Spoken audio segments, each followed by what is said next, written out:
নমস্কাৰ সকলোকে স্বাগতম জনাইছো নিমাত ষ্টাডি পইণ্ট চেনেলটোলৈ। আজি আমি এই ভিডিঅ'টোৰ মাধ্যমেৰে BSc first semester history SEC historical tourism in north east India unit 2 উত্তৰ পূব ভাৰতৰ ঐতিহাসিক ধ্বংসাৱশেষ আৰু গুৰুত্বপূৰ্ণ পৰ্যটন ক্ষেত্ৰ শীৰ্ষক পাঠটোৰ সকলো দৰকাৰী প্ৰশ্ন উত্তৰ আলোচনা কৰিম। যদি তুমি এতিয়ালৈকে এই চেনেলটো সাবস্ক্ৰাইব কৰা নাই তেন্তে প্লিজ চেনেলটো সাবস্ক্ৰাইব কৰি দিবা আৰু এইটো ভিডিও তোমালোকৰ বন্ধু বান্ধৱী অথবা তোমালোকৰ SECৰ হোৱাটছআপ গ্ৰুপত শ্বেয়াৰ কৰি দিবা। মৰমৰ ছাত্ৰ ছাত্ৰীসকল, তোমালোকে যদি BSc first semester SEC historical tourism in north east ইণ্ডিয়াৰ সকলো ইউনিটৰ ভিডিও চাব বিচৰা তেন্তে এইটো ভিডিওৰ ডেছক্ৰিপশ্যনত প্লেলিষ্টৰ লিংক দিয়া আছে, তাত গৈ তোমালোকে চাই ল'বা। বলা তেন্তে বেছি পলম নকৰি প্ৰশ্ন উত্তৰসমূহ আলোচনা কৰোঁ। অতি চমু প্ৰশ্ন উত্তৰ। কুৱেশ্যন নম্বৰ 1, হাজোৰ পুৱামক্কা মছজিদটো কোনে নিৰ্মাণ কৰিছিল? এনসাৰ গিয়াছুদ্দিন আউলিয়াই। কুৱেশ্যন নম্বৰ 2, গেংটক চহৰখন সাগৰ পৃষ্ঠৰ পৰা কিমান উচ্চতাত গেংটকৰ অৱস্থিত? এনসাৰ সাগৰ পৃষ্ঠৰ পৰা প্ৰায় 1650 মিটাৰ উচ্চতাত গেংটকৰ অৱস্থিত। কুৱেশ্যন নম্বৰ 3, হিন্দু মুছলমানৰ পবিত্ৰ মিলনস্থলী পুৱামক্কা কোনটো পাহাৰত আছে? উত্তৰ হাজোৰ আটাইতকৈ ওখ টিলা গৰুৰাচলৰ ওপৰত। কুৱেশ্যন নম্বৰ 4, টাৱাং কিয় বিখ্যাত? এনসাৰ প্ৰাচীন বৌদ্ধ ভাস্কৰ্যবোৰৰ বাবে টাৱাং পৰ্যটকসকলৰ বাবে অতি আকৰ্ষণৰ প্ৰাণকেন্দ্ৰ। টাৱাঙত ষষ্ঠ দালাই লামা চেংয়াং গ্যাটুছৰ আবিৰ্ভাৱ হৈছিল। কুৱেশ্যন নম্বৰ 5, দেও পৰ্বতৰ অপূৰ্ব ভাস্কৰ্যসমূহৰ ভিতৰত পৰ্যটকসকলৰ দৃষ্টি সততে আকৰ্ষণ কৰা ভাস্কৰ্যসমূহ কি কি? উত্তৰ এনসাৰ দেও পৰ্বতৰ অপূৰ্ব ভাস্কৰ্যসমূহৰ ভিতৰত পৰ্যটকসকলৰ দৃষ্টি সততে আকৰ্ষণ কৰা ভাস্কৰ্যসমূহ হ'ল উৰন্ত অল্পখৰা, বিদ্যাধৰ আৰু কীৰ্তিমুখ। কুৱেশ্যন নম্বৰ 6, আমবাৰীত ঐতিহাসিক ধ্বংসাৱশেষ কেতিয়া আৱিষ্কাৰ কৰা হয়? এনসাৰ 1969 চনৰ মাৰ্চ-এপ্ৰিল মাহত গুৱাহাটীৰ ঐতিহাসিক দীঘলী পুখুৰীৰ পাৰত ৰিজাৰ্ভ বেংকৰ এটা ঘৰ নিৰ্মাণ কৰিবলৈ মাটি খান্দোতে। কুৱেশ্যন নম্বৰ 7, আমবাৰীত অনুসন্ধানৰ বাবে প্ৰথমে কেতিয়া খনন কাৰ্য আৰম্ভ হৈছিল? এনসাৰ গুৱাহাটী বিশ্ববিদ্যালয়ৰ পুৰাতাত্ত্বিক বিভাগৰ উদ্যোগত অধ্যাপক MC গোস্বামীৰ নেতৃত্বত 1970-71 চনত আমবাৰীত প্ৰথমে খনন কাৰ্য আৰম্ভ হৈছিল। চমু প্ৰশ্ন উত্তৰ।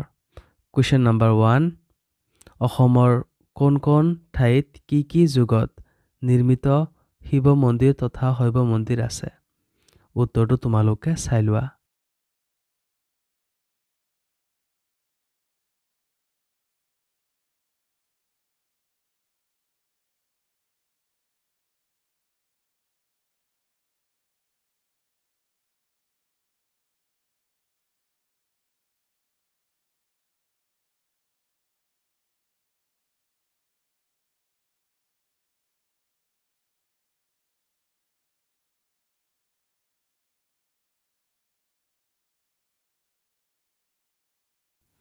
কুৱেশ্যন নম্বৰ 2, চেৰাপুঞ্জীৰ বিষয়ে চমুকৈ লিখা।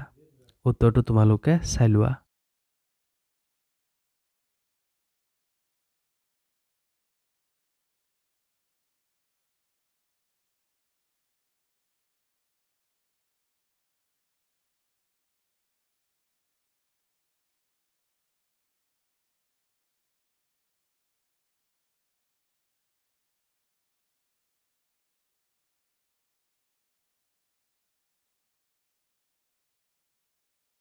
কুৱেশ্যন নম্বৰ 3 গেংটকৰ বিষয়ে চমুকৈ লিখা উত্তৰটো তোমালোকে চাই লোৱা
কুৱেশ্যন নম্বৰ 4 হিন্দু মুছলমানৰ পবিত্ৰ মিলনস্থলী পোৱা মক্কাৰ বিষয়ে চমুকৈ লিখা উত্তৰটো দিয়া আছে তোমালোকে চাই লোৱা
কুৱেশ্যন নম্বৰ 5 চমু টকা লিখা টাৱাং উত্তৰটো তোমালোকে চাই লোৱা